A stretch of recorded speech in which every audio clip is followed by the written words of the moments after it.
படுகிறார்களா? வெளிநாடுகளில் எல்லாம் மக்கள் எவ்வளவு சந்தோஷமாக வாழ்கிறார்கள் தெரியுமா? அது மாதிரிதான் நம் நாடும் இருக்கும் என்றல்லவா நினைத்தேன். பாத்திரம் நிறைய பாலை கண்டு பழகிய உங்களுக்கு சாக்கடை நடுவிலே வாழும் மக்களின் நிலை புரியாதென்றால் ஆச்சரியப்படுவதற்கில்லை. 2000 ஆடைகளில் எதை அணிவது என்று புரியாது திண்டாடும் நீங்கள் ஏதாவது ஒரு ஆடை இருந்தால் மானத்தை மறைக்கலாமே என்று ஏங்கும் ஏழைகளை பற்றி எப்படி அறிந்து கொள்ள முடியும்? இங்கே தாதிகள் பட்டு விரிக்கிறார்கள், நீங்கள் நடந்து போகிறீர்கள். அங்கே காலில் குத்திய முள்ளில் பாதியை ஒடுத்திருந்து விட்டு வாழ்க்கையை கடந்து போய்க் கொண்டிருக்கிறார்கள் ஏழை மக்கள்.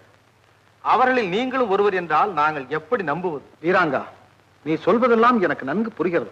நானும் உங்கள் புரட்சி கூட்டத்தில் சேர்ந்து விடுகிறேன். அப்போதாவது என்னையும் உங்களில் ஒருவன் என நம்புவீர்களா? நீங்களா? ஏன் இப்படி திரிக்கிறார்? நீங்களும் எங்களுடன் சேர்ந்து விட்டால் நாங்கள் யாருடைய ஆட்சி எதிர்த்து